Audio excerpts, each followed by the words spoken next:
Assalamualaikum warahmatullahi wabarakatuh. Perkenalkan, nama saya Reja Gina Amalia. Video kali ini untuk memenuhi tugas psikologi pendidikan yang diampu oleh Bapak Diki Surahman, SPDI MPDI. Saya dan teman-teman saya di video ini akan membahas apa itu konsep belajar. Konsep belajar sendiri mempunyai arti perubahan perilaku manusia. Perilaku dan kemampuan untuk berubah merupakan batasan dan makna yang terkandung dalam belajar. Baik, setelah ini akan ada teman saya yang akan menjelaskan apa itu psikologi pendidikan. Assalamualaikum warahmatullahi wabarakatuh. Perkenalkan, nama saya Rahmatiara, saya dari Prodi PGSD. Saya ingin menjelaskan materi yang pertama, konsep pembelajaran psikologi. Psikologi artinya ilmu yang mempelajari tentang jiwa, baik mengenai tentang macam-macam gejalanya, prosesnya maupun latar belakangnya. Terdapat 5 subdisiplin, yaitu yang pertama penerapan dalam prinsip-prinsip belajar dalam kelas, yang kedua pengembangan dan pembaruan kurikulum, yang ketiga ujian dan evaluasi bakat dan kemampuan kurikulum, yang keempat sosialisasi proses dan interaksi dengan pendayagunaan ranah kognitif, yang kelima penyelenggaraan pendidikan kognitif. Kedua, perilaku. Perilaku adalah segala manifestasikan hayati individu dalam berinteraksi dengan lingkungan, mulai dari perilaku yang nampak sampai yang tidak tampak, dari yang dirasakan sampai perilaku yang tidak dirasakan. Faktor yang mempengaruhi perilaku. Yang pertama, genetika, biasanya keturunan dari ayah ataupun ibunya. Yang kedua, norma sosial, perilaku terbentuk dari lingkungan dan sosialnya. Yang ketiga, sikap, di mana seseorang akan menghadapi sesuatu. Yang keempat, kontrol perilaku pribadi. Baik, terima kasih Teh Rahma atas materi yang pertamanya, itu pendidikan psikologi. Pendidikan psikologi itu bidang pendidikan yang fokus pada studi tentang psikologi, ilmu yang memahami perilaku dan proses mental manusia. Ya, pendidikan psikologi itu bertujuan untuk memahami perilaku manusia. Sepertinya itu kesimpulannya. Selanjutnya, materi yang kedua adalah konsep belajar kognitif yang akan dibawakan oleh rekan saya. Assalamualaikum warahmatullahi wabarakatuh. Perkenalkan, nama saya Nabila Mutaja, saya dari Prodi PGSD, ingin menjelaskan materi yang kedua, yaitu konsep belajar kognitif. Kognitif ialah berasal dari kata cognition, yang berarti perolehan, penelitian, dan pengguna pengetahuan. Kognitif juga ialah bagaimana seorang anak yang mampu beradaptasi dalam suatu objek serta kejadian-kejadian yang ada di sekitarnya. Proses pembelajaran yang dilalui oleh seorang anak meliputi pemahaman, imajinasi, penangkapan makna, penilaian, pengetahuan. Nah, anak juga harus aktif dalam pembelajaran. Fungsi kognitif ialah untuk menjelaskan segala aktivitas mental yang saling berhubungan antara persepsi, pikiran, ingatan, dan pengelolaan informasi. Fungsi kognitif dibagi menjadi 5, yaitu yang pertama, daya ingat. Daya ingat adalah merupakan kemampuan menyimpan ingatan yang tersimpan di dalam otak. Yang kedua, perhatian. Perhatian adalah berfungsi untuk menyeleksi rangsangan yang akan menjadi fokus perhatian. Rangsangan yang dimaksud ialah berupa bau, suara, dan gambar. Yang ketiga, bahasa. Bahasa adalah kemampuan bicara yang baik dan benar untuk mempengaruhi bagaimana seseorang dalam berkomunikasi dengan baik. Yang keempat, fungsi eksekutif. Fungsi eksekutif adalah merupakan fungsi yang mengarahkan untuk menjadi perencana dan melaksanakan sesuatu yang ia rencanakan. Maka dari situlah terlihat seorang bagaimana cara menyelesaikan permasalahannya. Yang kelima, merasakan dan mengenali.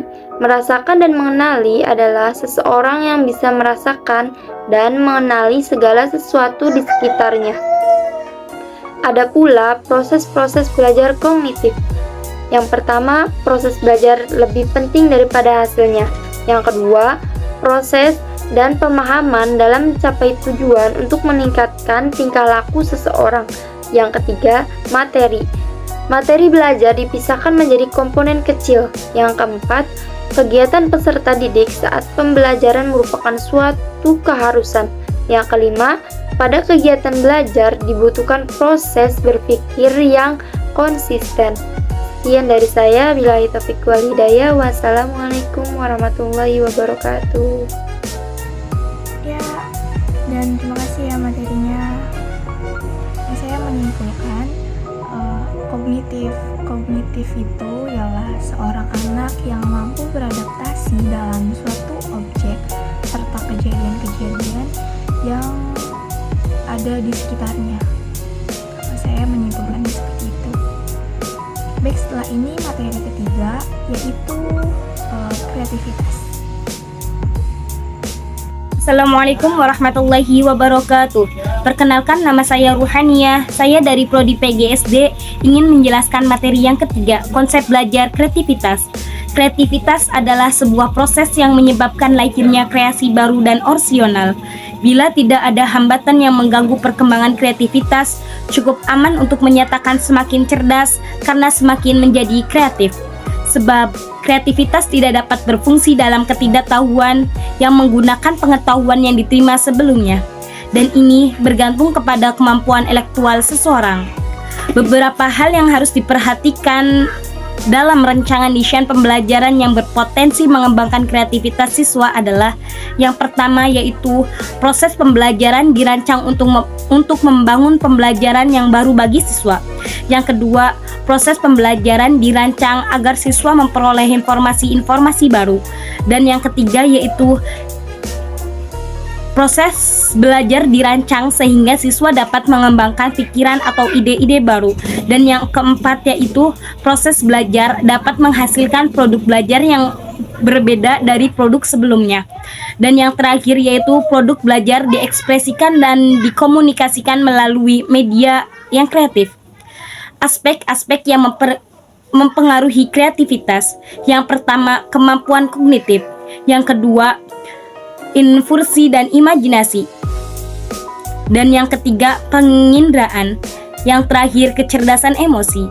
Utami Munandar mengemukakan ciri-ciri kreativitas antara lain yaitu yang pertama, senang mencari pengalaman baru, memiliki keasikan dalam mengerjakan tugas-tugas yang sulit, memiliki inisiatif, memiliki ketekunan yang tinggi, cenderung kritis terhadap orang lain, berani menyatakan pendapat dan keyakinan, selalu ingin tahu, peka dan perasa, energi dan ulet, menyukai tugas-tugas yang majemuk, percaya pada diri sendiri, mempunyai rasa humor, memiliki rasa keindahan, berwawasan masa depan dan penuh imajinasi. Sekian dari saya, billahi taufiq wal hidayah. Wassalamualaikum warahmatullahi wabarakatuh. Baik, terima kasih untuk Teh Hani. Saya tadi menyimpulkan kreativitas adalah sebuah proses lahirnya kreasi baru dan orisinal bila tidak ada hambatan yang mengganggu perkembangan ya. Baik, setelah ini itu materi keempat yaitu motivasi. Assalamualaikum warahmatullahi wabarakatuh. Perkenalkan, nama saya Nasuha Hairunisa dari Prodi PGSD ingin menjelaskan materi keempat yaitu motivasi. Motivasi berasal dari bahasa Latin yaitu motivium dan dalam bahasa Inggris adalah motivation yang artinya adalah alasan sesuatu terjadi atau alasan tentang sesuatu hal bergerak atau berpindah. Menurut Sudirman, motivasi adalah perubahan energi dalam diri seseorang yang ditandai dengan munculnya feeling dan didahului tentang tanggapan adanya tujuan. Selain itu, Purwanto menjelaskan bahwa motivasi adalah usaha yang disadari untuk menggerakkan, mengarahkan, dan menjaga tingkah laku seseorang agar terdorong untuk bertindak melakukan sesuatu sehingga mencapai hasil atau tujuan tertentu. Dan lebih lanjut, menurut Sontrak, mendefinisikan bahwa motivasi adalah proses yang memberikan semangat, arah, dan kegigihan perilaku. Perilaku yang termotivasi adalah perilaku yang penuh energi, terarah, dan bertahan lama. 3 komponen utama motivasi. Yang pertama itu kebutuhan, tujuan, dan dorongan. Fungsi motivasi terdiri dari 3, yaitu yang pertama mendorong manusia untuk berbuat, jadi sebagai penggerak atau motor yang melepaskan energi. Motor dalam hal ini merupakan langkah penggerak dari setiap kegiatan yang akan dikerjakan. Yang kedua, menentukan arah perbuatan, yakni arah tujuan yang dicapai. Yang ketiga, menyeleksi perbuatan, yakni menentukan perbuatan yang harus dikerjakan yang serasi guna sebagai tujuan. Macam-macam motivasi itu ada 2, yaitu yang pertama motivasi intrinsik, yang kedua motivasi ekstrinsik. Ada beberapa strategi yang dapat dikembangkan dalam upaya untuk menumbuhkan motivasi belajar dalam proses pembelajaran. Yang pertama, menjelaskan tujuan belajar siswa kepada siswa. Yang kedua, hadiah, memberi hadiah untuk siswa yang berprestasi. Yang ketiga itu saingan atau kompetensi. Yang keempat, pujian. Yang kelima, hukuman. Yang keenam, membangkitkan dorongan kepada siswa untuk belajar. Yang ketujuh, membentuk kebiasaan yang baik. Yang delapan, membantu kesulitan belajar siswa secara individual maupun kelompok. Yang kesembilan, menggunakan metode yang bervariasi. Yang kesepuluh, menggunakan media yang baik serta harus sesuai dengan tujuan pembelajaran. Terima kasih, kurang lebihnya mohon maaf. Billahi taufiq wal hidayah. Wassalamualaikum warahmatullahi wabarakatuh. Baik, terima kasih untuk materi yang terakhirnya, yaitu motivasi ya tadi.